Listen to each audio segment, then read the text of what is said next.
برباد اور جو کچھ یہ کرتے رہے سب ضائع ہوا۔ جو لوگ دنیا کی زندگی اور اس کی زیب و زینت کے طالب ہوں، ہم ان کے اعمال کا بدلہ انہیں دنیا ہی میں دے دیتے ہیں اور اس میں ان کی حق تلفی نہیں کی جاتی۔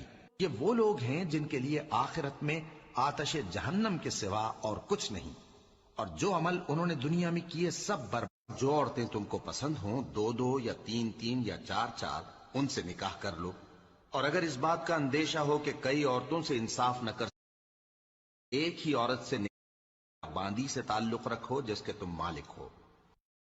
قیامت یقیناً آنے والی ہے، میں چاہتا ہوں کہ اس کے وقت کو پوشیدہ رکھوں تاکہ ہر شخص جو کوشش کرے اس کا بدلہ پائے۔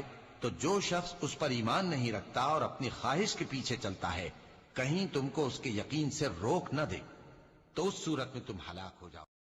مومنو، تمہیں کیا ہوا ہے کہ جب تم سے کہا جاتا ہے کہ اللہ کی راہ میں جہاد کے لیے نکلو تو تم زمین سے چپکے جاتے ہو، یعنی گھروں سے نکلنا نہیں چاہتے؟ کیا تم آخرت کی نعمتوں کو چھوڑ کر دنیا کی زندگی پر خوش ہو بیٹھے ہو؟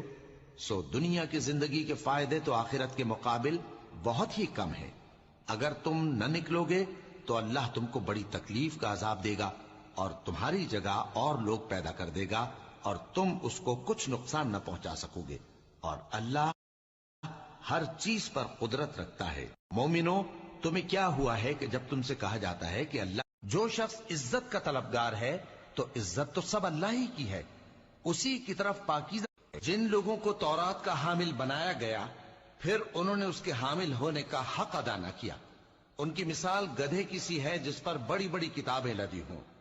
جو لوگ اللہ کی آیتوں کی تکذیب کرتے ہیں ان کی مثال بری ہے، اور اللہ ظالم لوگوں کو ہدایت نہیں دیتا۔ جو چیز آسمانوں میں ہے اور جو چیز زمین میں ہے سب اللہ کی تسبیح کرتی ہے۔ جو بادشاہ حقیقی ہے، پاک ہے، زبردست ہے، حکمت والا ہے۔ وہی تو ہے جس نے ان پڑھوں میں انہی میں سے ایک پیغمبر بھیجے جو ان کے سامنے اس کی آیتیں پڑھتے اور ان کو پاک کرتے اور انہیں کتاب و حکمت کی تعلیم دیتے ہیں، اور اس سے پہلے تو یہ لوگ کھلی گمراہی میں تھے۔ جو چیز اے جہاد سے ڈرنے والو، تم کہیں رہو، موت تو تمہیں آ کر رہے گی، خواہ مضبوط قلعوں میں رہو۔